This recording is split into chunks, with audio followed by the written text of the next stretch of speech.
Anggota tim hukum Prabowo Subianto dan Gibran Rakabuming Raka, yakni Oto Hasibuan, mengatakan tuduhan Pilpres 2024 penuh dengan kecurangan tidak terbukti.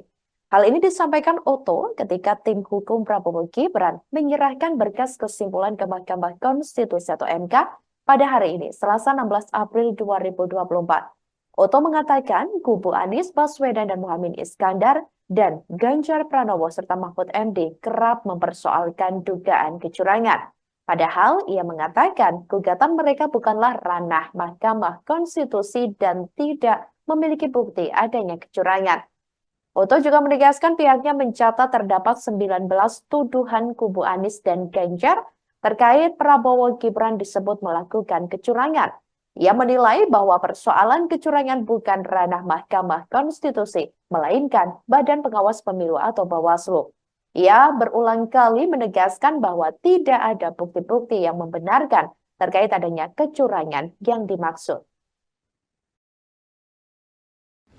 Bahwa sesungguhnya perkara ini sesuai dengan nomenklatur yang ada di sini disebutkan, ini adalah perkara PHPU, yaitu perkara perselisihan hasil pemilu. Sehingga yang harus dipersoalkan menurut hukum acaranya itu adalah mengenai hasil suara yang diperoleh oleh masing-masing paslon.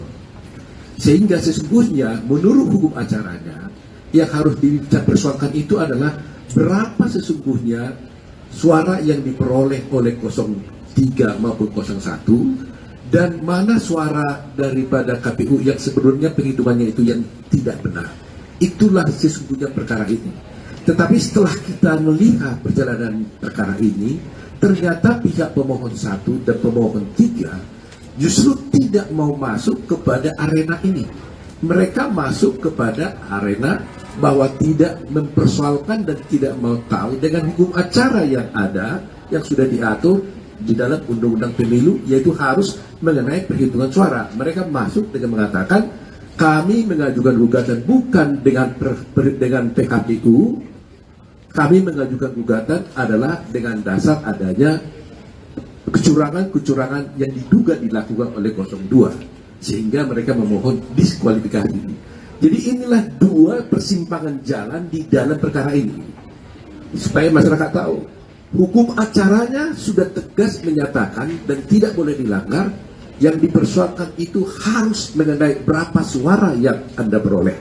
Tetapi sekarang yang dipersoalkan ternyata adalah ada kecurangan-kecurangan yang menurut kami sebenarnya tidak merupakan ranah MK. Ya, dan kebetulan pula tidak ada bukti-bukti tentang kecurangan itu. Khusus di kasus ini kami sampaikan di 01, ada 19 yang dituduhkan kepada 02 bahwa melakukan suatu kecurangan. Ternyata setelah kami lihat satu persatu dari 19 ini di kesimpulan ini kami uraikan dengan jelas nih. Satu pun tidak terbukti adanya kecurangan tersebut. Ya kan? Jadi kita lihat tadi itu bahwa saya katakan tadi itu sebenarnya kalau kecurangan ini ranahnya ini ranah Bawaslu. Bawaslu yang harus memeriksa perkara kalau ada kecurangan. Walaupun demikian, kami juga uji di persidangan, ternyata kecurangan itu tidak terbukti. Jadi dari segi prosedural, sebenarnya ini sudah salah. Download Tribun X sekarang, menghadirkan lokal menjadi Indonesia.